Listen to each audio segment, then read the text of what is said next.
Hello everyone, welcome back to another video, and let me just say right off the bat, as of right now it's mid-May, and I'm probably not going to get this video uploaded until, I don't know, it might be close to a week from now when I'm able to get it uploaded. It could be even longer, I cannot promise anything.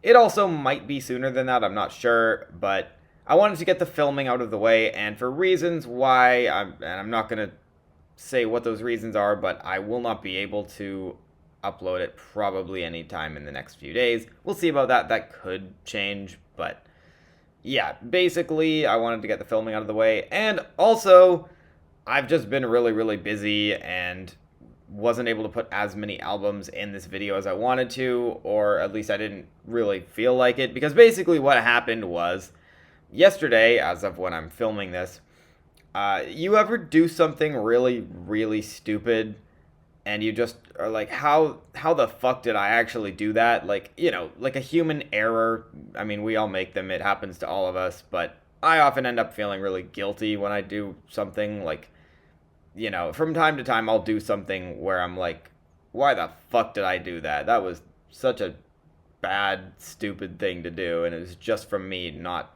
thinking. But, yeah, you know, like, I try not to beat myself up about it too much.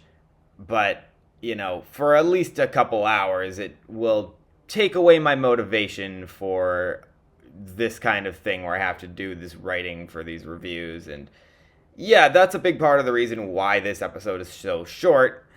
And yeah, I mean, that's just the honest explanation that I can give. But anyway, here we are now. I gotta just move forward. And yeah, I got 5 albums to talk about today. Again, these are very brief.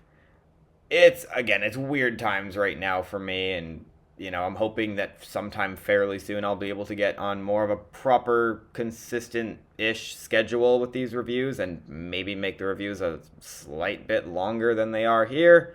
Some of them go into a little bit more detail than others, but anyway, you get my point. As always, it's just my personal opinion on these albums. Feel free to disagree with me in the comments.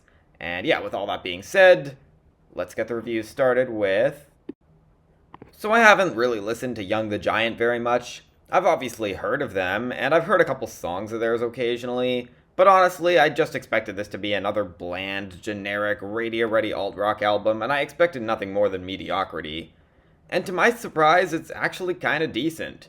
Now, that's not to say it's great or anything, but the funny thing is that it's actually stylistically pretty much exactly what I expected. In basically every way, this is pretty much exactly the album that I thought it would be, and yet I feel like I like it more than I should.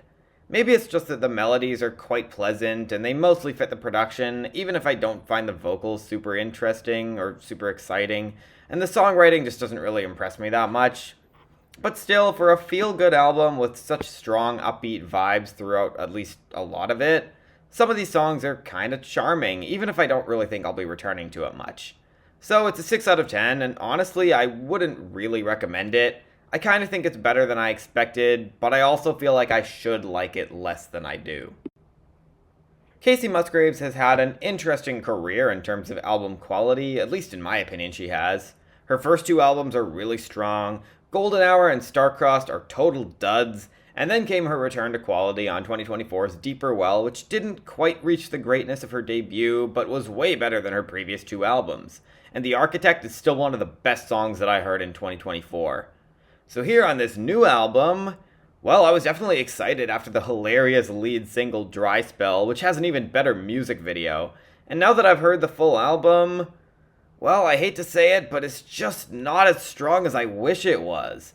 And I'll start by saying that this does have its moments beyond just Dry Spell. I really like the chorus of Abilene, which is a good story song, which is something that I really like in country music. Loneliest Girl is a great emotional moment on the album where she embraces the loneliness she's feeling, albeit with a not-so-subtle hint of sadness that still doesn't take away from the overall comforting tone of the song. And Mexico Honey is a good late album highlight, and I also really love Everybody Wants to Be a Cowboy, acknowledging how the things that we desire often come with negatives that we don't think about.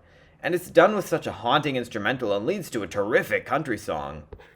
But I just wish this album were more consistent, because a lot of the time the melodies are kind of boring, and the songs can just feel kind of basic.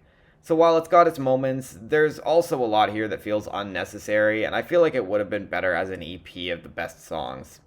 But the album is still quite good overall, enough to get a 7 out of 10. It's just that I've been waiting for so long for Kacey Musgraves to make another truly great album, which I don't think she's done since her debut, and unfortunately this is not that. So Muna blew up about a decade ago, around the time their debut album came out, and unfortunately the band did not know how to use percussion, the writing wasn't as mature as I would have liked, lead singer Katie Gavin hadn't figured out how to take command of the songs, and it was a really mediocre album, and even that feels kind of generous of me to say. Now, thankfully they got better with each album from there, 2022's self-titled project being their most recent until now, and it's legitimately great, and I was hoping they might show even more improvement on this album, and honestly I think they probably did, or at the very least it's on a similar level to their self-titled album. Once again, the percussion has improved significantly since their debut, and the writing is mostly simple yet effective, with specific details making these songs stand out way more and adding to this album's uniqueness. Now, just like on every Muna album, there's a certain awkwardness which they haven't fully found a way around yet, with a lot of the stiff bounciness and some of the production and instrumental delivery, something they haven't fully found their way around and has kept them from reaching their full potential. But it's hard to care too much when the album is so rich with melodies, and Katie Gavin is a great lead vocalist, and there's just enough glamour to these songs to really make them dance floor ready. And there's definitely at least a few moments that I'd like to point out specifically, including the heartbreaking closing track Buzzkiller and the absolute banger Wannabeher. And I also really like the lyrical twist on Big Stick, which makes some sharp commentary on the current state of the USA right now. And while it does feel a little bit forced, I can still respect the intent, especially in a time like this. And that's all not even to mention So What, which reminds me oddly of the best moments from James Blake's 2023 album. And of course there's also Eastside Girls. This song legitimately made me replay the album over and over again because I was so excited to hear it justifiably while my schedule was in album review territory. It's truly pop perfection in every way possible, and I'm absolutely overjoyed by this track. I can't even put it into words. It's incredible. Just pop magic at its absolute best. And yeah, you know what, as an album, it's got some flaws too, but overall, with all that it has going for it, I've got to give it an 8 out of 10.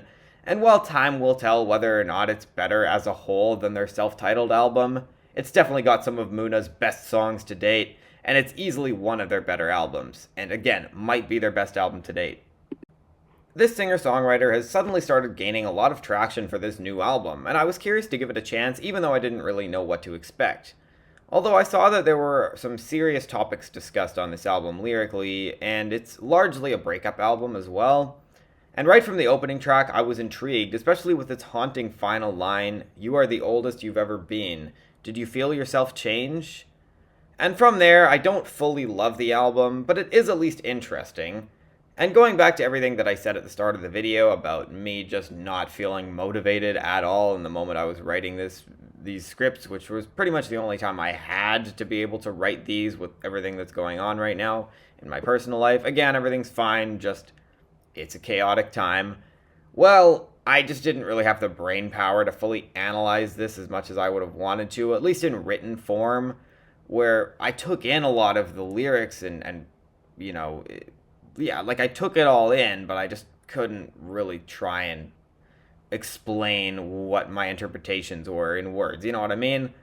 Anyway, I do like a lot of the ways that Wendy questions a lot of things on this album, and while I might be missing some way that this all connects together beyond that, I just don't feel a super strong emotional connection to this, nor do I like how one note a lot of it feels musically, without hitting the specific emotional tones that I personally want in an album like this.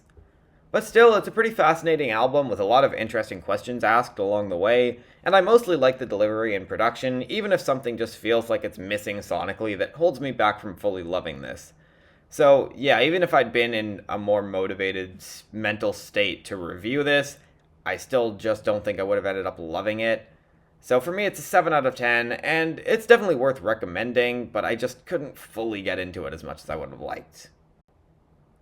Metric have been a weird band for me in that their first two albums were really good, And ever since then, their albums have either been legitimately excellent or extremely underwhelming. And it almost feels like it's completely by chance with each album, with really no in between since their first two albums. My favorites of theirs being Fantasies, Art of Doubt, and especially Formentera. The first one, not the really underwhelming sequel in 2023, which is actually their most recent album to date. And thank God this is so much better, as Metric come to terms with the passage of time and happily embrace their status as an aging rock band.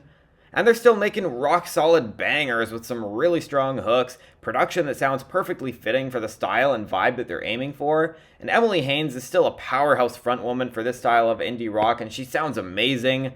And the band even does their own twist on some kind of disco on Crushed Forever, which is probably one of the best songs here. The album is a little front-loaded, although that's not totally a bad thing considering how outstanding the 5-song run that kicks off the album is. And yeah, it's a great record from Metric. Not my personal favorite of theirs ever, but time will tell if it reaches the level of Fantasies or Art of Doubt for me. Either way, it's an 8 out of 10 and 100% a recommendation for fans of alternative rock. This really impressed me. Alright, now that's it for this one. Thank you so much for watching. I know it's a bit of a shorter episode, only 5 albums discussed in this video, which is the fewest I've done in one of these in a while. But, again, I explained it all at the start of this video. I don't need to go over this all again. Anyway, thank you for watching. Hopefully in my next mini review video will have more albums, but I'm not sure when it's gonna be. It'll be hopefully sometime in the next few weeks. It's just crazy times right now, so again, I cannot promise anything. But I'll eventually get back to doing these sometime soon-ish. Anyway, thank you for watching. I will be back soon, or, you know, maybe not for a couple of weeks. We'll see. But I'll be back at some point uploading videos. And it'll be some point, you know, soon-ish at least. So yeah, thank you for watching, and I will see you all later.